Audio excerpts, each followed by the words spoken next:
I think that the biggest problem the world will face in 20 years is population collapse. I agree. I want to emphasize this. The biggest issue in 20 years will be population collapse. Not explosion, collapse. Well, and what that means, of course, is that you run out of young people, right? You don't run out of old people first, because everyone who is here now is going to be 30 years older in 30 years, and it'll be young people we don't have enough of, and of course, young people are the ones who do the innovation and are going to do most of the heavy lifting, etc. And so there's going to be a terrible shortage of young people. Okay, my friends, let's take a closer look together.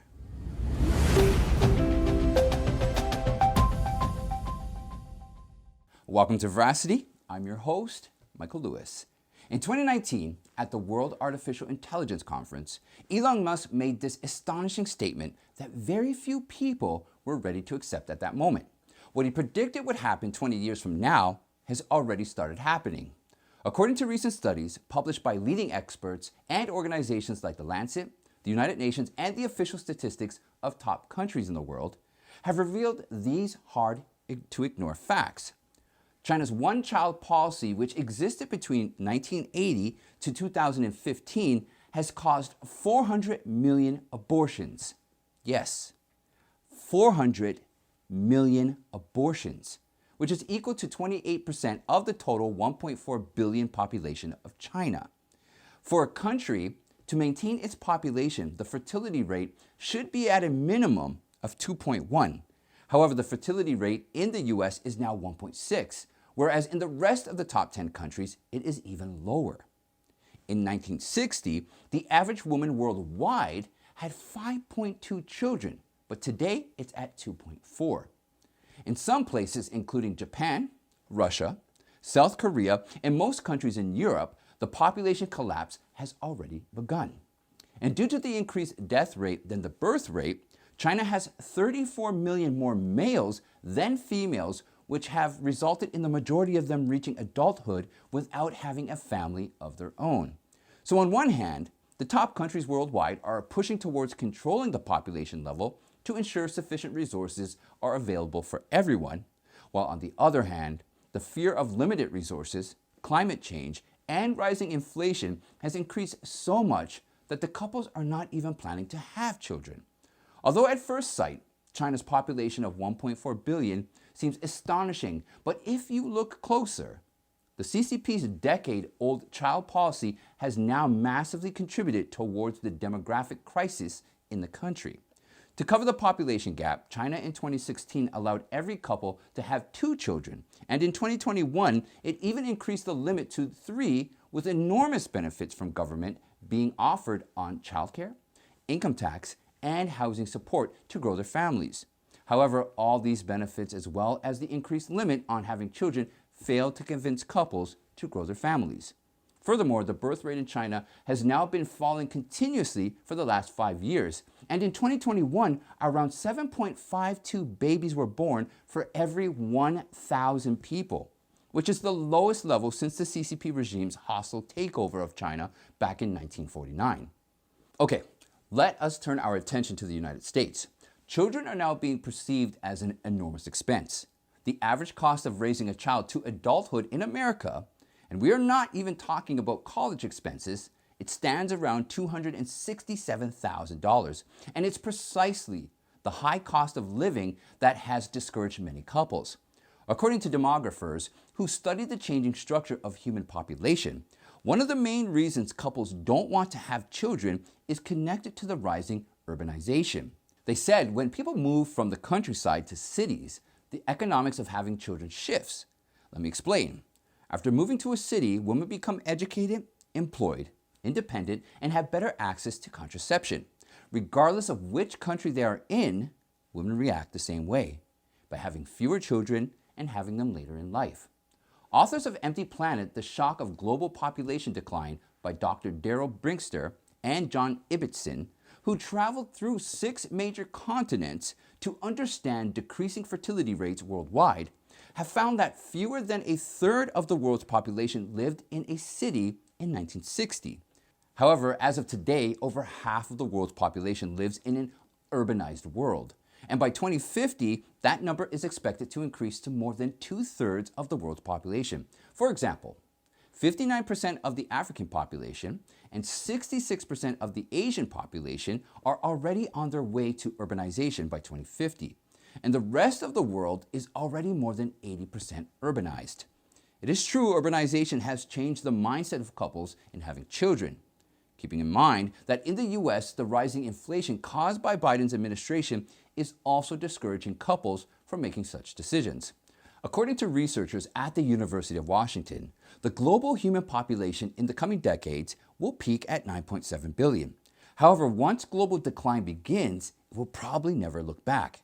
Authors Dr. Daryl Brinker and John Ibbotson also came to the conclusion that once a country's fertility rate goes below 2.1, which is needed to continue the population, it never comes back. So the question is, what are the fertility rates around the world? Well, in the US, it is 1.6, Europe's rate is 1.5, Japan is 1.3, Russia is 1.6, and China's fertility rate is between 1.3 to 1.5. Now, we all know that an increase in the level of population is going to create a heavy burden on Earth's resources, which has already convinced Musk to establish a new world on Mars. However, keeping in mind all the facts that we just discussed, does this mean that humans will become extinct in the coming centuries? And does this mean that genetically modified children that we saw in the sci-fi movies like Man of Steel or I Am Mother are actually going to be our future? Well, according to Manoj Pradhan, economist and co-author of The Great Demographic Reversal, population loss will bring dramatic economic, political, and societal changes. As Japan is 92% urbanized and has 20% of its population older than 65 years, Pradhan referred to the example of the Japanese government that provides subsidies to nursing homes to buy robots to carry out the simpler tasks of the elderly care. Furthermore, with an aging and declining population, Japan is losing 500,000 people every year. This has now resulted in more sales of adult diapers than of infant diapers.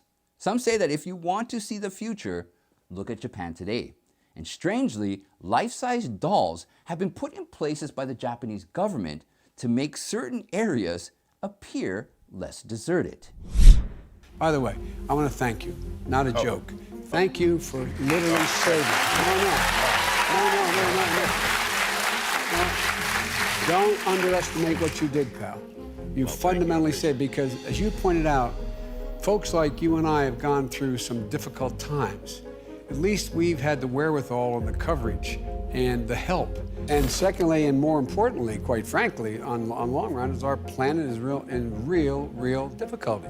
We should be acting as if, like John Kerry says, as if we're declaring war here. This has to be a war on dealing with climate change. As the gas prices are breaking records each day, and citizens are losing their hard-earned money while traveling to work, President Joe Biden's solution is to appear on the Jimmy Kimmel Live show on June 8th.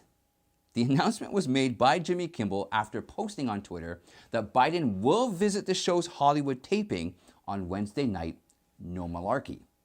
According to the White House, on June 9th, the President and the First Lady, Jill Biden, will also host the Summit of the Americas event in Los Angeles, where world leaders from the entire Western Hemisphere will be present to discuss issues of economy, illegal immigration, and the COVID-19 pandemic. Now, in contrast to former President Trump, Joe Biden has conducted very few interviews and press conferences since coming into office. His first press conference was held in April 2021, which was 3 long months after becoming the president. So now this June 8th interview with Jimmy Kimmel will be 118 days after his last network TV interview, which was with NBC's Lester Holt, back on February 10th, during which he again took the same excuse of shifting the blame for the inflation crisis on supply chain issues. When Holt asked, "Back in July, you said inflation was going to be temporary. I think a lot of Americans are wondering what your definition of temporary is." In what could be a major game changer, 14 patients with advanced rectal cancer are in remission after taking the same drug. It's a small trial, but so far it had a 100% success rate. The tumors are gone with no chemo, no radiation, no surgery. That day, I didn't see the tumor. So I was thinking, where is the tumor? Then maybe I thought it's hiding somewhere inside. Doctor told me there is no more tumor. It's a miracle. I'm a miracle, right here, standing without any surgery, don't have cancer. A successful trial on Sunday has become the first one in the world to completely remove the disease in every rectal cancer patient. The study, published in the New England Journal of Medicine titled PD-1 Blockade, was conducted among 12 rectal cancer patients, all of which were completely cured by the procedure.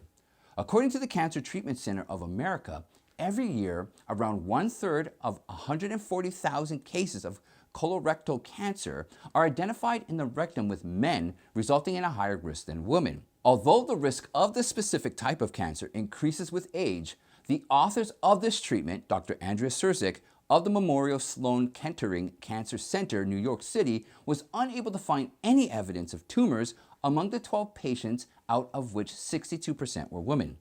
According to researchers, doctors also conducted various tests like magnetic resonance imaging and physical examinations to find any evidence related to cancer, but failed.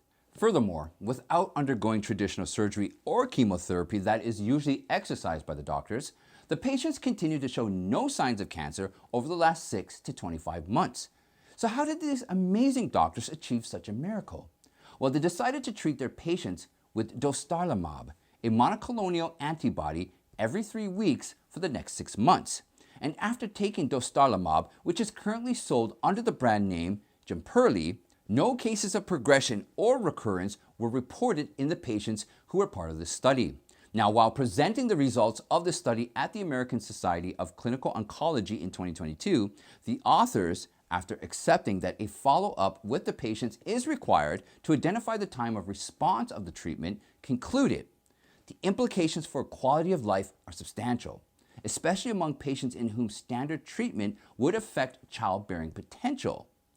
And given that the incidence of rectal cancer is rising among young adults of childbearing age, the use of PD-1 blockade to eliminate the need of chemotherapy and surgery may confer a particular benefit in that age group. Thankfully, dostarlimab is already approved by the U.S. Food and Drug Administration for the treatment of adult patients with advanced solid tumors. However, according to drugs.com, the cost of this treatment, called Jemperli intravenous solution, is around $11,201 for a supply of 10 milliliters. I'd like to thank you all for spending time with me. Now, don't forget, check out this video right up here. And join me tomorrow at the exact same time, and we'll discuss more truths happening in America. Have a good night, and I'll see you next time.